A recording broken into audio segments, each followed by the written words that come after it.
Rory, you're back on top of the world. What was the secret to getting there? I don't know if there's any secret. I think when you play good golf, you get confidence, and then the more confidence you have, the more freedom you have in your game, and then I think that just snowballs into getting to the place where I've gotten back to. So I think there's no secret. All parts of my game are really good.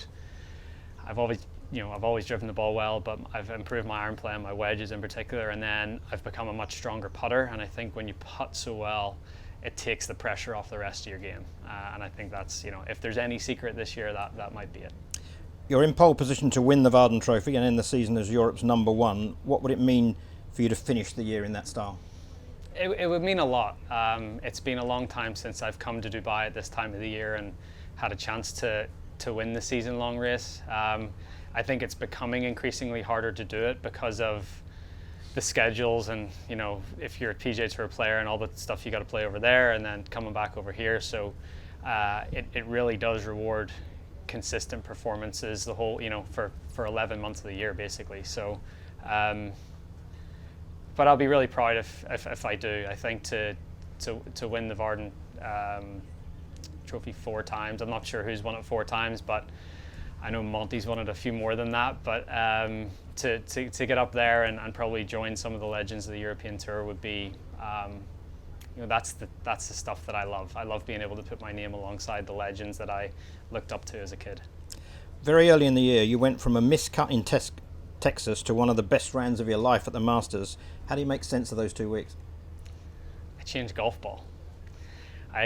So in Texas, I went in 2021. I started to play a golf ball that was a little spinnier, and then I think with some of the changes I was making to my swing, I was imparting even more spin on the ball. So then when I played in breezy conditions, it was hard to control what I was doing.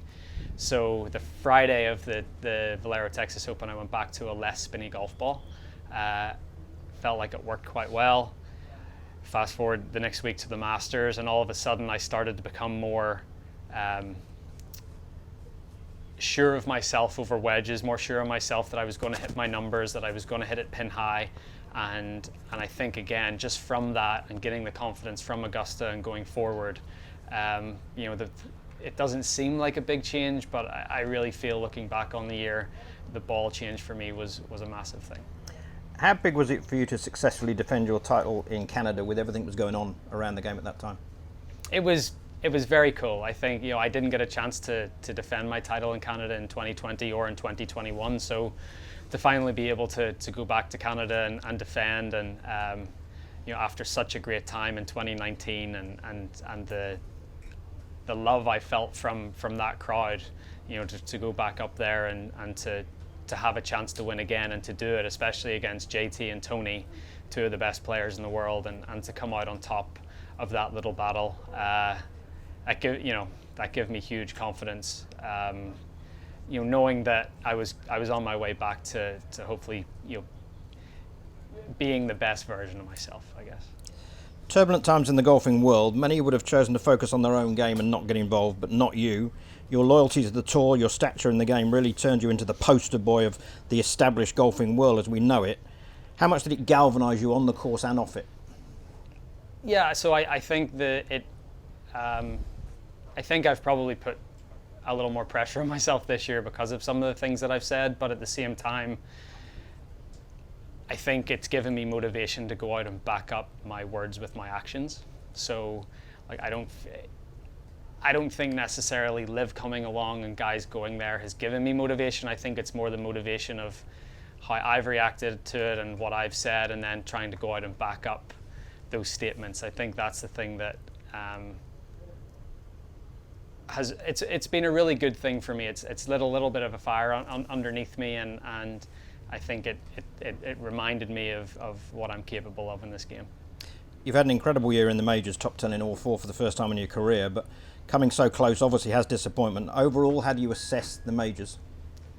I think overall, if I look at it as a 16-round tournament, the 4 of them, I'm really happy. I think I bettered the next best person by more than 10 shots in the majors, Like, I didn't win, but I'm getting closer. I'm way closer than I have been, and that's exciting. I'm actually said this in the press conference there, but 15 years into my career, I'm still finding ways to improve, which is so exciting for me. So disappointment at the time in the short term, but real enthusiasm looking forward.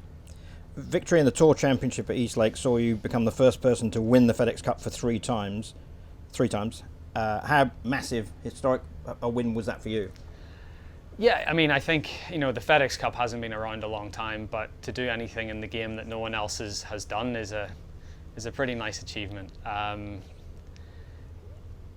Look, it's a format that lends itself to coming from behind and all the pressures on the leader most of the week. So like going out against Scotty that final day, being 6 back, I never expected to be in that position and have a chance to win. But I think what really pleased me was once I found myself in that position of having a chance to win, I played some great golf down the stretch to get it done.